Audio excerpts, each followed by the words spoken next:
Hello students, मैं doctor सुमन physics study में आपका स्वागत करती हूँ। तो जैसा आप स्क्रीन पे देख पा रहे हैं, न्यूक्लियर शेल मॉडल ये टॉपिक है न्यूक्लियर फिजिक्स से। ठीक है, इट मीन्स क्या है कि आज हम जो टॉपिक शुरू कर रहे हैं वो कहाँ से शुरू कर रहे हैं? न्यूक्लियर फिजिक्स से। ठीक है, और ये टॉपिक मैं क्यों करवा रही हूँ? ये टॉपिक हमारा CSIR नेट और गेट पॉइंट ऑफ व्यू से बहुत ज़्यादा इम्पोर्टेंट है। ये मान के चलिए कि 1 या 2 questions direct nuclear shell model से पूछे जाते हैं। ठीक है, तो कई स्टूडेंट्स की रिक्वेस्ट आई थी कि मैम इंपॉर्टेंट टॉपिक्स हमें रिवाइज करवा दीजिए। तो न्यूक्लियर फिजिक्स के अगर मैं बात करूं तो शेल मॉडल एक ऐसा टॉपिक है जहां से 100% हमारा हर शिफ्ट में क्वेश्चन अटेम्प्ट होता है। ठीक है, तो जो हमारा न्यूक्लियर शेल मॉडल है that is very important topic. ठीक है, तो आज हम जो इस टॉपिक को कवर करेंगे, हम इसके थ्योरी पोर्शन में नहीं जाएंगे बिल्कुल ही। ठीक है, हम इसमें इतना बेसिक, जितना हमारा बेसिक हमारा स्ट्रॉन्ग हो जाए, हम उतने ही कंसेप्ट इसमें हम स्टडी करेंगे। उसके बेसिस पे हम इसके फॉर्मूलाज और जितने भी इसके पॉसिबल, इसके जितने भी हमारे ओल्ड PYQs हैं और इसके बेसिस पे जितने भी और न्यूमेरिकल्स बन सकते हैं, ठीक है, हम उनको स्टडी करेंगे और सोल्व करेंगे। ठीक है, तो क्या है ये न्यूक्लियर शेल मॉडल? तो जैसे मैं इसका थोड़ा सा इंट्रोडक्शन दे देती हूँ न्यूक्लियर शेल मॉडल का।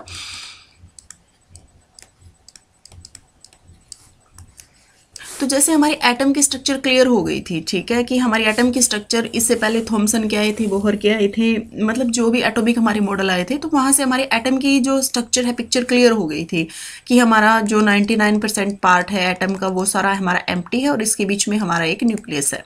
ठीक है, तो यहाँ से हमारी न्यूक्लियस की फॉर्मेशन हुई थी कि यहाँ एक एटम के अंदर एक पार्ट है जहाँ पे एक न्यूक्लियस भी है और न्यूक्लियस में जो हमारे प्रोटॉन्स और न्यूट्रॉन्स रहते हैं, जिनको कि हम क्या बोलते हैं?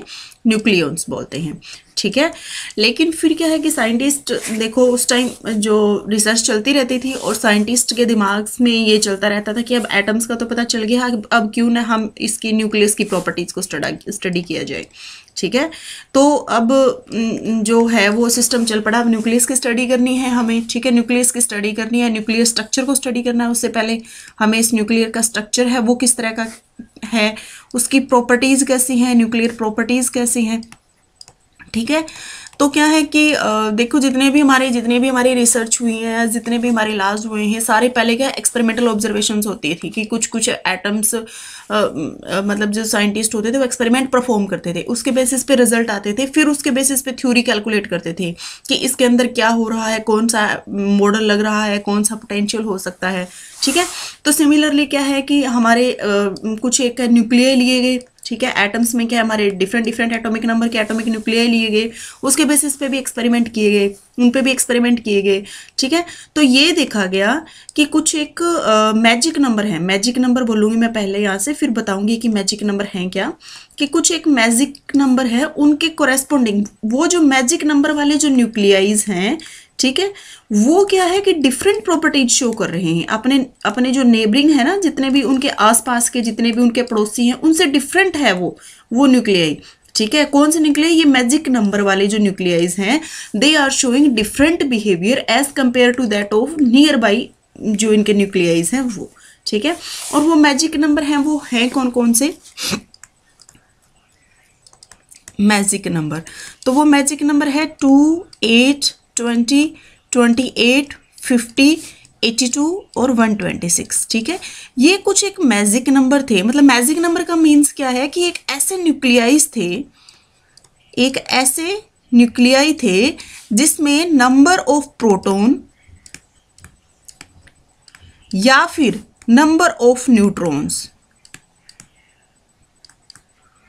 या तो इन दोनों में से एक या फिर दोनों ही किसके बराबर थे? इस नंबर्स के बराबर थे। जैसे अगर मैं हीलियम का एग्जांपल लूं, हीलियम 2, 4, तो इसमें क्या है, देखो प्रोटॉन कितने हैं? 2 और न्यूट्रॉन कितने हैं?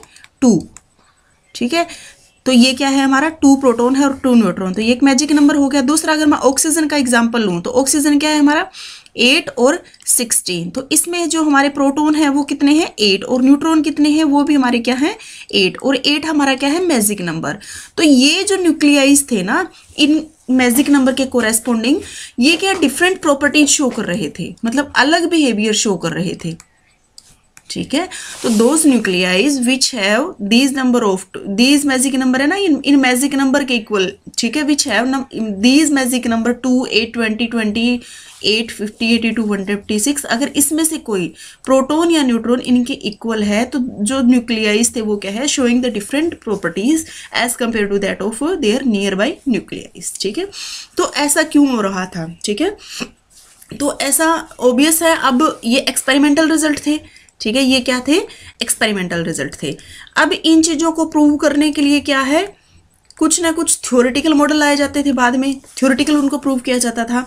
तो इनको सोल्व करने के लिए कुछ ना कुछ क्या है, न्यूक्लियर मॉडल असाइन किए गए, ठीक है, कुछ ना कुछ क्या किए गए, न्यूक्लियर मॉडल्स असाइन किए गए।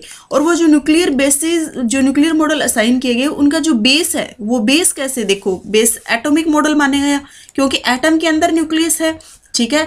तो जो बेस क्या था उनका, वो था, बेस जो था वो था एटॉमिक मॉडल, ठीक है। एटॉमिक मॉडल में क्या था, देखो एटॉमिक मॉडल में भी सेम कॉन्फ़िगरेशन है हमारा। एटॉमिक मॉडल में एटम में होता क्या है, एक्चुअली में एटम में क्या होता है कि ये जो हमारा न्यूक्लियस होता है और न्यूक्लियस के चारों तरफ हमारा क्या करता है, इलेक्ट्रॉन रिवॉल्व करता है, ठीक है, इलेक्ट्रॉन रिवॉल्व करता है। तो इसमें भी क्या होती है, शेल्स होती है, हमें पता है कि शेल होती है, एस शेल होती है, पी शेल होती है, ठीक है, डी होती है, एफ होती है। तो हम एटम को भी हमने कैसे एक्सप्लेन किया था कि जो इनर सेल है उसको हम एस बोलेंगे, इसमें मैक्सिमम 2 इलेक्ट्रॉन रिवॉल्व कर रहे हैं ऐसे। फिर इसके बाहर कौन सी थी हमारी, पी शेल थी, इसमें हमारे कितने थे, 6 इलेक्ट्रॉन्स रिवॉल्व कर रहे थे, ठीक है। तो लाइक दिस हमने शेल्स डिस्क्राइब की हुई है एटॉमिक मॉडल में, ठीक है। तो लाइक दिस सेम हमारा अजम्पशन ली कि एटॉमिक मॉडल की तरह ही जो हमारे न्यूट्रॉन्स और जो प्रोटॉन्स हैं ना, वो भी क्या है, हमारे शेल्स में ही इसी तरह शेल्स में अरेंज हैं, जैसे इलेक्ट्रॉन शेल में अरेंज है ना, लाइक दिस कि हमारा जो न्यूट्रॉन और प्रोटॉन का भी जो स्ट्रक्चर है वो भी कुछ ऐसा ऐसा ही है कि जैसे एटम में इलेक्ट्रॉन एक पर्टिकुलर शेल्स में रिवॉल्व करते हैं और अरेंज होते हैं, ठीक है, पर्टिकुलर शेल में, उसी तरह हमारे जो न्यूट्रॉन और प्रोटॉन है वो भी एक पर्टिकुलर शेल में ही वो अपने आप को कन्फाइन है और इसी तरह शेल्स में ही उनका अरेंजमेंट है कि कितने नंबर ऑफ न्यूट्रॉन्स होंगे या कितने नंबर ऑफ प्रोटॉन्स होंगे, ठीक है। तो फर्स्ट अजम्पशंस तो ये ली गई। सेकंड क्या है हमारा कि जैसे हमारा जब ये इलेक्ट्रॉन है ये न्यूक्लियस के साथ है, इनके बीच में कौन सा पोटेंशियल है, ऑब्वियस है, हमें पता है कि इनके बीच में हमारा क्या है, कोलम्बियन पोटेंशियल है, ठीक है, कोलम्बियन पोटेंशियल है हमारा, ठीक है, जिसको हम जो अट्रैक्टिव पोटेंशियल बोलते हैं, that is equal to V is equal to minus e square by r. और जब यहाँ से क्या था, हमने स्क्रोडिंगर वेव इक्वेशंस को सोल्व किया था एनर्जी लेवल्स निकालने के लिए, ठीक है। एक बात मैं इससे पहले बता देती हूँ, देखो एटॉमिक यहाँ से बेस माना गया और फिर सेकंड ये है, देखो एटम में भी तो हमारे क्या हैं कि जो हमारी नोबल गैसेस हैं वो मोस्ट स्टेबल है ना एज कंपेरिजन टू अदर, ठीक है। जो दूसरे हैं जो नियर बाई है, जो नोबल गैसेस हमारी कौन सी है, जैसे हीलियम है, नियोन है, आर्गन है। अब ये जो हीलियम है ये भी तो अपने नियर बाई हाइड्रोजन हो गया या लिथियम हो गया, इनके कोरेस्पॉन्डिंगली ये ज़्यादा स्टेबल है हीलियम, ऐसे नियोन, आर्गन।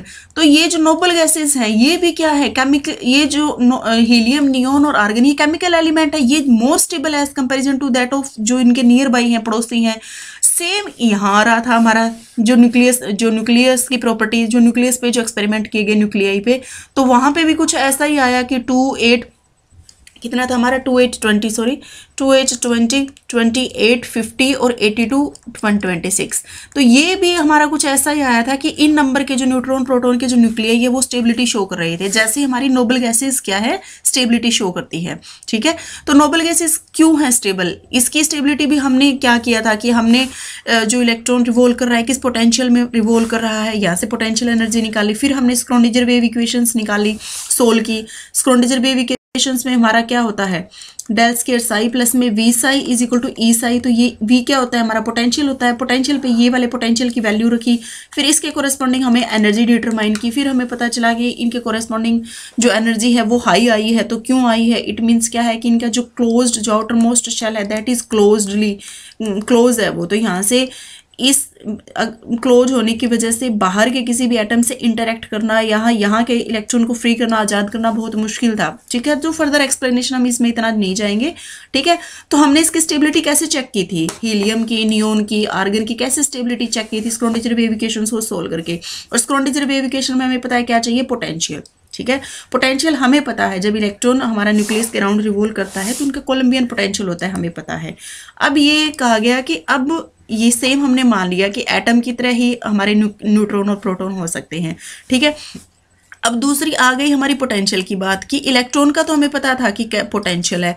अब हमारा यहाँ पे कौन सा पोटेंशियल है, तो हीट ट्रायल, ऑब्वियस है कि हम हीट ट्रायल मेथड करते हैं, ठीक है। जैसे हम इक्वेशंस, क्वाड्रेटिक इक्वेशंस के अंडर रूट, अगर रूट हमें फाइंड आउट करनी थी तो हम हीट ट्रायल मेथड नहीं अप्लाई करते थे कि मे बी ये हो सकता है जैसे x² -5x + 6 है, तो यहाँ पे हम क्या कॉम्बिनेशन कर सकते हैं कि -x -4x हो सकता है, -2x -3x हो सकता है, -3x -2x हो सकता है। तो पॉसिबल कॉम्बिनेशन हम देखते हैं, फिर जिनका सम -3 आए और -5 आए और प्रोडक्ट 6 आए, वो वाले रूट्स होते हैं। लाइक दिस यहाँ पे हमने क्या किया, पोटेंशियल को हिट एंड ट्रायल मेथड अपनाया और डिफरेंट पोटेंशियल्स देखे गए कि यहाँ पे जो न्यूट्रॉन और प्रोटॉन्स का भी जो अरेंजमेंट है, उन दोनों के बीच में जो अट्रैक्शन है या इंटरेक्शन है, वो किस तरह का पोटेंशियल से डिस्क्राइब्ड है वो इंटरेक्शन, ठीक है। तो फर्स्ट जो पोटेंशियल माना गया, डिफरेंट देखो मॉडल्स लिए गए, तो फर्स्ट जो पोटेंशियल कंसिडर किया गया वो हमारा infinite square well potential consider किया, ठीक है। ये क्वांटम में हमने पढ़ा हुआ है सारा, इनफाइनाइट स्केयर वेल पोटेंशियल क्या होता है, आपको पता है कि एक स्केयर की फॉर्म में होता है कि हम बाउंड्रीज पे जो हमारा पोटेंशियल होता है दैट इज इन्फिनिटी, और इनसाइड द बॉक्स जो हमारा पोटेंशियल होता है दैट इज 0, ठीक है। तो इससे हमारी स्क्रोडिंजर वेव इक्वेशन सोल्व की गई, ठीक है। वहाँ से हमें एनर्जी लेवल्स वगैरह डिटरमाइन किए गए। तो वहाँ पे हमने देखा कि जो एनर्जी की जो शेल्स बननी चाहिए, जो कंप्लीट शेल 2, 8, 28 और 50 इन मैजिक नंबर के कोरेस्पॉन्डिंग नहीं आ रही थी। हमारी जो शेल्स, जो एनर्जी की जो शेल्स निकल के आ रही थी, जो स्टेबल एनर्जी की जो शेल्स निकल के आ रही थी, वो इन ऑर्बिट्स के कोरेस्पॉन्डिंग नहीं आ रही थी, ठीक है। इट मीन्स हमारा ये तो नहीं हो सकता। सेकंड हमने लिया हार्मोनिक पोटेंशियल, ठीक है। सेकंड हमने क्या लिया, हार्मोनिक पोटेंशियल, ठीक है। लाइक दिस हमारा हार्मोनिक पोटेंशियल लिया हमने, ठीक है। कुछ एक राउंड शेप में पोटेंशियल लिया, ठीक है। तो उसके कोरेस्पॉन्डिंग जो एनर्जी आई, उसका फॉर्मूला क्या होता है हमें, कि जो ग्राउंड, उसका पता है हमें कितना होता है फॉर्मूला, ठीक है, n+12 h×ω, ठीक है। लेकिन यहाँ से भी हमने क्या है कि जब हमने एनर्जी डिटरमाइन की तो कुछ रिजेंबल हुए, हमारी जो शेल्स आई ना, क्लोज शेल आई हमारी, वो कुछ इन मैजिक नंबर के नियर बाई आई, लेकिन कुछ डेविएशंस था, जैसे 2 और 8, 2 शेल तो एक्सप्लेन हो गई थी, ठीक है। उसके बाद जो 20 वाली थी वो नहीं हो पाई थी एक्सप्लेन। इट मीन्स क्या है कि इसमें फर्दर कुछ मॉडिफिकेशन की जरूरत थी, ठीक है। तो उसके बाद क्या है, जो तीसरा पोटेंशियल कंसिडर किया गया वो हार्मोनिक पोटेंशियल को तो रखा ही गया, प्लस में जो क्या है स्पिन और ऑर्बिटल की इंटरेक्शन भी कंसिडर की गई, ठीक है। तो जो फाइनली जो हमारा पोटेंशियल जिसको क्या है कि पूरा टिक हुआ, वो ये था कि हार्मोनिक पोटेंशियल प्लस में interaction between the spin and orbital angular momentum, ठीक है। और ये वाला कंसेप्ट भी कहाँ से ले गया, ये वाला कंसेप्ट भी हमारा एटॉमिक मॉडल से लिया गया, कि हमें पता है कि जब हमारा इस न्यूक्लियस के बाहर जब हमारा इलेक्ट्रॉन रिवॉल्व करता है, ठीक है, तो इलेक्ट्रॉन रिवॉल्व करता है, तो इसके कारण क्या होता है कि मूवमेंट की वजह से क्या होता है, एक करंट जनरेट होता है, ठीक है। करंट जनरेट होता है, इसकी वजह से हमारा क्या होता है, एक मैग्नेटिक फील्ड होता है, ठीक है। ओबियस है कि कोई भी करंट मूविंग चार्ज पार्टिकल है वो क्या करेगा, मैग्नेटिक फील्ड प्रोड्यूस करेगा। तो मैग्नेटिक फील्ड प्रोड्यूस करेगा, उसकी वजह से क्या होगा, हमारा एक मैग्नेटिक मूवमेंट होगा, ठीक है। और इस मैग्नेटिक मूवमेंट, इस करंट की वजह से क्या होगा, मैग्नेटिक मूवमेंट होगा, तो वो क्या होगा, हमारा ऑर्बिटल एंगुलर मूवमेंट, ठीक है। तो जो इलेक्ट्रॉन रिवॉल्व करेगा अपने ऑर्बिट में, उसकी वजह से क्या होगा, ऑर्बिटल एंगुलर मोमेंटम, और उस ऑर्बिटल एंगुलर मोमेंटम की वजह से क्या होगा, हमारा मैग्नेटिक मोमेंट, जिसको हम μL से रिप्रेजेंट करेंगे कि magnetic moment due to orbital angular momentum, ठीक है। अब क्या है कि जब हमारा इलेक्ट्रॉन था वो क्या था कि रिवॉल्व करने के साथ साथ वो अपनी एक्सिस के चारों तरफ भी ऐसे क्या कर रहा है, रोटेट कर रहा है, स्पिन कर रहा है अपनी एक्सिस के चारों तरफ। तो उसकी वजह से क्या, स्पिन की वजह से भी क्या होगा, एक स्पिन एंगुलर मोमेंटम, और उस स्पिन एंगुलर मोमेंटम की वजह से क्या होगा, एक मैग्नेटिक मूवमेंट। तो ये हमने यहाँ से एटॉमिक कंसेप्ट भी हमने यहाँ पे लागू किया, क्योंकि हमारे जो न्यूट्रॉन और प्रोटॉन है उनके पास भी क्या है, स्पिन्स हैं। जो न्यूट्रॉन और प्रोटॉन्स हैं इनके पास भी हमारी क्या है, स्पिन्स, क्योंकि फर्मी आयंस है, फर्मी आयंस के पास क्या होती है, हमारी हाफ स्पिन होती है। इट मीन्स क्या है कि ये भी क्या है कि मान लिया कि इनको भी हमने कहा कि न्यूट्रॉन और प्रोटॉन डिफरेंट डिफरेंट शेल में अरेंज है, इट मीन्स क्या है कि जब ये भी रिवॉल्व कर रहे हैं तो इनके पास भी हमारा एंगुलर मोमेंटम और स्पिन एंगुलर मोमेंटम दोनों है और उनके बीच में इंटरैक्शन भी है, ठीक है, स्पिन और एंगुलर मोमेंटम की वजह से इंटरैक्शन भी है, ठीक है। तो जब ये वाला टोटल कंसीडर किया गया, टोटल जो हमारा पोटेंशियल कंसीडर किया गया वो क्या किया गया, हार्मोनिक पोटेंशियल प्लस में हमारा interaction between spin angular and angular momentum, ठीक है। तो हमारा क्या है कि जैसे हमारा क्या है, इलेक्ट्रॉन में भी हमारा स्पिन और एंगुलर और स्पिन एंगुलर मोमेंटम के बीच में इंटरेक्शन है। सिमिलरली हमारे न्यूट्रॉन और प्रोटॉन, इनकी वजह से भी क्या है, एंगुलर मोमेंटम और स्पिन एंगुलर मोमेंटम के बीच में क्या है, इंटरेक्शन है। और ये वाले जो इंटरेक्शन है ये much much much more than है किसके बीच में, जो स्पिन एंगुलर मोमेंटम है ड्यू टू इलेक्ट्रॉन्स की वजह से, ठीक है। ये न्यूट्रॉन प्रोटॉन वाली बहुत ज़्यादा स्ट्रॉन्ग है, ठीक है। इसलिए जो स्प्लिटिंग होगी वो डिफरेंट होगी as comparison to that of electronic configuration, ठीक है। इलेक्ट्रॉनिक में भी क्या होता कि एक एनर्जी लेवल है वो क्या है, स्प्लिट हो रहा था, किसकी वजह से, ऑर्बिटल और स्पिन एंगुलर मोमेंटम की इंटरेक्शन की वजह से। लेकिन जो इसके न्यूट्रॉन और प्रोटॉन की वजह से भी जो एंगुलर स्पिन एंगुलर मोमेंटम होगा उनके बीच में जो इंटरेक्शन होगी उसका मैग्नीट्यूड कहीं ज़्यादा होगा इसके कंपैरेटिवली, ठीक है। उसमें जो आपने देखा भी होगा कि जब हम न्यूक्लियर फिजिक्स पढ़ते हैं तो इसमें 10⁻24 आता है और एक में 10⁻27 आता है, ठीक है। माइनस होता है या एग्जैक्ट क्या है याद नहीं है मुझे कितना होता है, ठीक है। तो काफ़ी मतलब इसका मैग्नीट्यूड जो न्यूक्लियस के केस में आता है, न्यूक्लियन की वजह से आता है, वो क्या आता है, काफ़ी स्ट्रॉन्ग आता है, ठीक है। इसकी वजह से जो एनर्जी लेवल्स आएंगे that is different as that of atomic, ठीक है। जो स्प्लिटिंग होती है एटॉमिक एनर्जी लेवल्स में स्प्लिटिंग होती है, इनमें न्यूक्लियर एनर्जी लेवल्स में जो हमारी स्प्लिटिंग होगी that is different to that of electronic splitting, ठीक है। अब हम देखेंगे कि जो हमारी अब क्या है कि हमने देख लिया कि अब ये जो हमारा पोटेंशियल है, ये पोटेंशियल हमारा फाइनल आ गया हार्मोनिक पोटेंशियल प्लस में interaction between spin and angular momentum. अब इसकी वजह से इस पोटेंशियल को कंसीडर करके हमारी स्क्रोडिंगर वेव इक्वेशंस को सोल्व किया गया और इसके कोरेस्पॉन्डिंग हमारी क्या है, एनर्जी लेवल्स निकाले गए और एनर्जी लेवल्स की स्प्लिटिंग निकाली गई, ठीक है। और न्यूट्रॉन प्रोटॉन को कैसे फिल करेंगे उन डिफरेंट डिफरेंट शेल्स में ये देखा गया, ठीक है। तो जिस तरह हमारा क्या होता है कि जो इलेक्ट्रॉनिक कॉन्फ़िगरेशन होता है उसमें इलेक्ट्रॉनिक एटॉमिक कॉन्फ़िगरेशन, एटम्स में जो हमारा इलेक्ट्रॉन का कॉन्फ़िगरेशन होता है कि एटम के अंदर हमारे इलेक्ट्रॉन किस तरह शेल में फिल होंगे, उनका कॉन्फ़िगरेशन होता है ना हमारा 2p6 3s2 3p6, ठीक है। लाइक दिस हमारा क्या है, हमारा इसका न्यूट्रॉन और प्रोटॉन का भी क्या है कॉन्फ़िगरेशन होगा, जिसको बोलेंगे हम न्यूक्लियन कॉन्फ़िगरेशंस, ठीक है। इसमें हम इलेक्ट्रॉनिक कॉन्फ़िगरेशन बोलते हैं, इनको हम न्यूक्लियन कॉन्फ़िगरेशंस बोलेंगे, ठीक है। तो उसमें जो उसमें भी ऐसे इसमें एस शेल बनती है, पी शेल बनती है, ऐसे उसमें भी एस शेल पी शेल्स बनेंगी, ठीक है।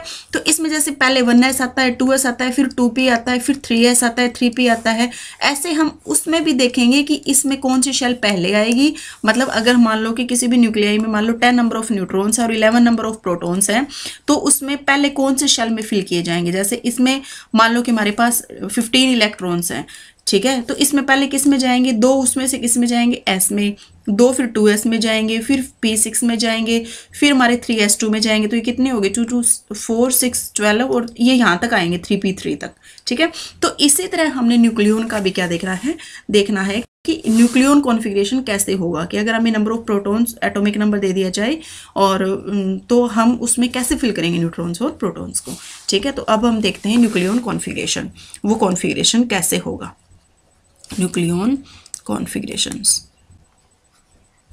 ठीक है।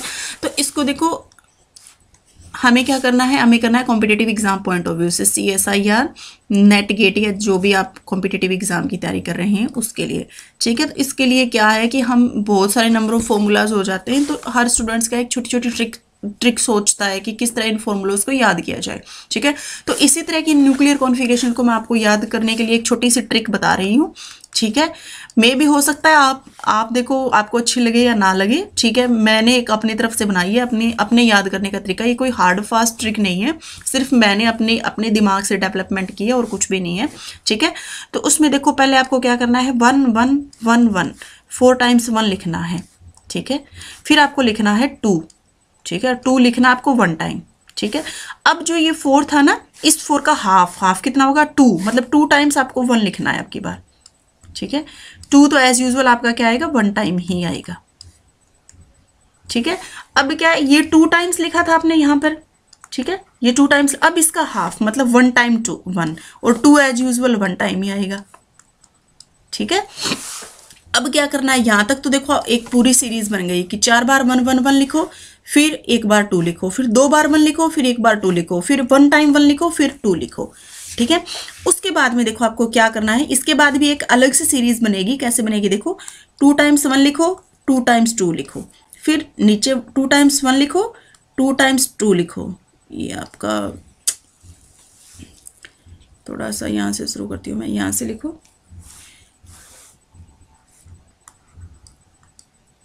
नेक्स्ट पेज पे करती हूँ मैं।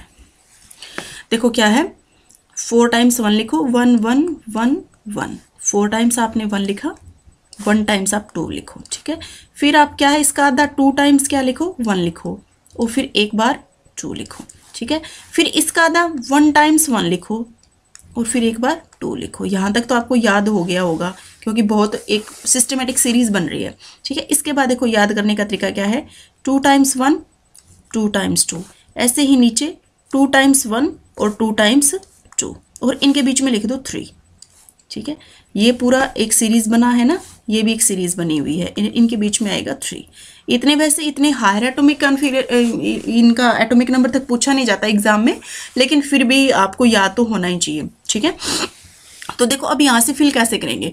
सबसे पहले हमारा क्या आता है, एश शेल आता है, तो सबसे पहले आएगा 1 एश। ठीक है, 1s अब आएगा, 1s के बाद क्या आता है 1p। ठीक है, और p में भी क्या होगा, अब स्प्लिटिंग होगी। आगे वाले पेज पे समझाती हूँ मैं आपको, एंड ऑफ स्लाइड हो गया क्या,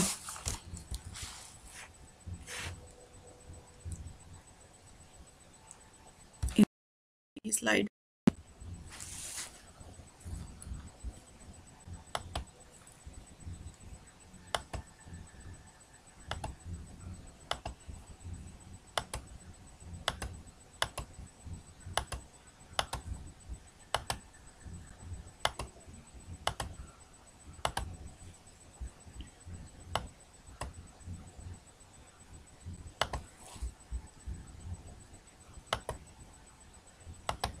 ठीक है, तो अब देखो इसमें क्या हो गया, चला गया क्या ये कर्सर।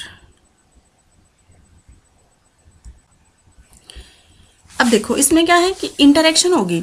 ठीक है, इंटरेक्शन होगी एल और एस की वजह से। ठीक है, तो जो हमारा एक लेवल है वो स्प्लिट होगा। ठीक है, 2 में भी हो सकता है, 3 में भी हो सकता है, वो किसके बेसिस पे, वो कौन डिसाइड करेगा, वो करेगा एल डिसाइड।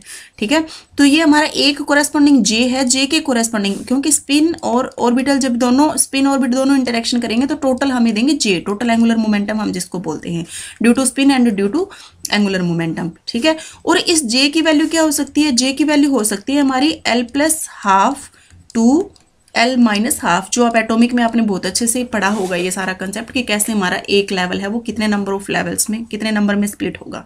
ठीक है, तो वहां पे हमारा क्या है, पी ऑर्बिटल मतलब एल क्या है 1, तो जे की वैल्यू क्या हो सकती है, एल प्लस एस से एल प्लस माइनस एस। तो एस क्या है हमारा, स्पिन हाफ है हमारी न्यूट्रॉन और प्रोटॉन की, तो 1 + 1 2 1 माइनस हाफ, तो ये क्या हो गया 3/2 और 1/2। ठीक है, और इसमें आपने एटॉमिक में रूल भी पढ़े होंगे कि जो हायर जे वाला होता है वो हमेशा क्या आता है, लोअर एनर्जी लेवल, मतलब नीचे की तरफ आता है, और ऊपर जो कम जे की लोअर वैल्यू वाला ऊपर जाता है। तो जो एक लेवल है वो 2 में स्प्लिट हो जाएगा हमारा, जो 1p है वो किस में स्प्लिट हो जाएगा, 1p 3/2 में और 1p हाफ में। ठीक है, तो हम सीरीज लिख रहे हैं कि पहले कौन सा आएगा, तो पहले हमारा क्या आया था 1s हाफ, तो उसके बाद हमारा क्या आएगा 1p 3/2, अब नेक्स्ट क्या आएगा हमारा 1p हाफ। ठीक है, इस तरह अब हम फिल करते हैं पीछे वाला, तो 1s क्या है हमारा हाफ, और 1p क्या आएगा 3/2, और इसके कोरेस्पॉन्डिंग हमारा क्या आ जाएगा 1p हाफ। ठीक है, अब p हो गया कंप्लीट, अब p के बाद क्या आएगा हमारा d 1d, और d में भी क्या है, d के लिए l की वैल्यू क्या है 2, तो j क्या हो जाएगा हमारा 2 + हाफ 2 2 माइनस हाफ, तो ये क्या हो गया 3/2 और 1/2। ठीक है, तो 1/2, अब इसमें क्या है, सॉरी ये आएगा 5/2 और 3/2, 5/2 और 3/2, तो 5/2 क्या आएगा नीचे की तरफ आएगा, यहाँ पर इस तरह स्प्लिट होगा हमारा जो डी लेवल होगा लाइक दिस। ठीक है, तो ये क्या हो जाएगा 1d 5/2 नीचे की तरफ आएगा और 1d 3/2। ठीक है।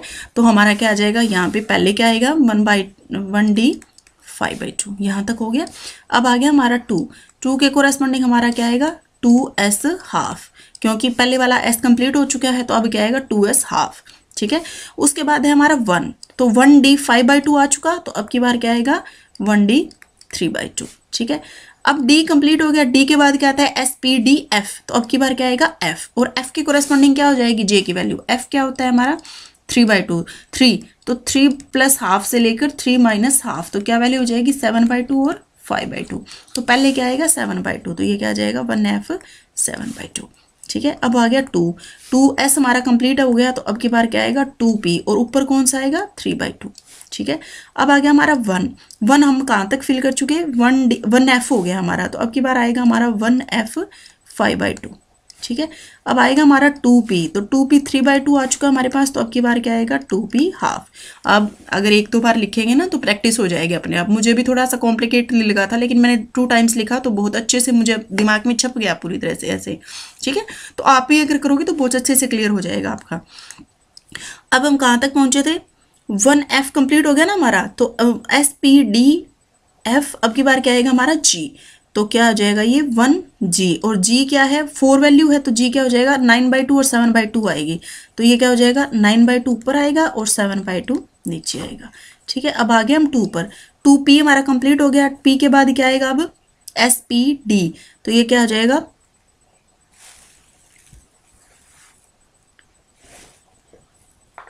2p हाफ, तो ये क्या हो जाएगा अब की बार 2d 5/2, और 2d 5/2 के बाद क्या आएगा 2d 3/2। अब आ गए हम 3 पर, तो 3 पे हम क्या है SP2 के कोरस्पॉन्डिंग p, तो अब की बार 3, तो 3 क्या आएगा अब की बार s, तो 3s हाफ, ठीक है। अब आ गए हम 1 पर, तो 1 हमारा g का भी कंप्लीट हो गया, तो अब आएगा हमारा h, ठीक है। तो 1h, h के कोरस्पॉन्डिंग 5, तो 5 प्लस हाफ और 5 माइनस हाफ, तो ये 11/2, और ये क्या हो जाएगा 1h 9/2, ठीक है। और ये 2 आ गया फिर हमारा, तो 2 हम कहाँ तक पहुंच गए 2 पहुंच गए हम d, तो अब की बार क्या आ जाएगा हमारा 2f, ठीक है। f के भी हमारे 2 कॉम्बिनेशन होंगे, क्या हो जाएगा 7/2 और 2f 5/2, ठीक है। तो इस तरह से हम क्या है हमारा जो कॉन्फ़िगरेशन है वो क्या है लिख सकते हैं, ठीक है। तो होप आपको याद हो गया होगा, बहुत आसान सी ट्रिक है। एक बार मैं फिर इसमें रिवाइज करवा देती हूँ। आपको क्या करना है 4 टाइम्स 1 लिखना है, ठीक है। फिर 1 टाइम्स 1 लिखना है, फिर आपने 2 टाइम्स 1 लिखना है, फिर 2 आएगा, फिर 1 टाइम 1, फिर 2 आएगा, फिर ये हमारी सीरीज यहाँ पे खत्म हो जाती है। फिर हमने 2 टाइम्स 1, 2 टाइम्स 2, फिर लास्ट में 2 टाइम्स 1, 2 टाइम्स 2, और बीच में 3 लिखना है, और इनके कोरेस्पॉन्डिंग हमें क्या लिखना है कॉन्फ़िगरेशन, मतलब क्या है 1s हाफ। तो इसमें जो टोटल नंबर ऑफ न्यूक्लियॉन्स आ सकते हैं वो ये j है ना, j की वैल्यू तो ये आ सकते हैं 2j + 1, मतलब इसमें कितने आ सकते हैं 2j + 1, मतलब इस सेल में हमारे कितने न्यूट्रॉन प्रोटॉन आ सकते हैं 2, तो मतलब 1s हाफ में हमारे 2 न्यूट्रॉन या फिर 2 प्रोटॉन आ सकते हैं। लाइक दिस हमारा क्या है जैसे 1p 3/2, तो इसमें कितने आ सकते हैं हमारे 4 न्यूक्लियॉन्स आ सकते हैं। 1p हाफ, इसमें कितने न्यूक्लियॉन आ सकते हैं 2 आ सकते हैं। 1d 5/2, इसमें कितने न्यूक्लियॉन आ सकते हैं 6। 1d 3/2, इसमें कितने आ सकते हैं 4, ठीक है। तो इस तरह हमने क्या करना है अरेंज करना है हमारे न्यूक्लियॉन्स को डिफरेंट डिफरेंट शेल्स में। तो ये था हमारा न्यूक्लियॉन कॉन्फ़िगरेशंस, ठीक है। इसके बाद में है जो हमारी प्रॉपर्टीज है, ठीक है, कि हम इसमें निकाल लेंगे क्या क्या, ठीक है। तो इसमें जो हम निकालेंगे जो क्वेश्चंस आपके जो CSIR नेट में और गेट में जो पूछे गए हैं, ठीक है, उसमें कौन कौन सी प्रॉपर्टीज पे आपके क्वेश्चन आते हैं, ठीक है। तो कौन कौन सी प्रॉपर्टीज पे आते हैं, तो इसमें आपको सबसे पहले पूछी जाती है आपकी टोटल एंगुलर मोमेंटम,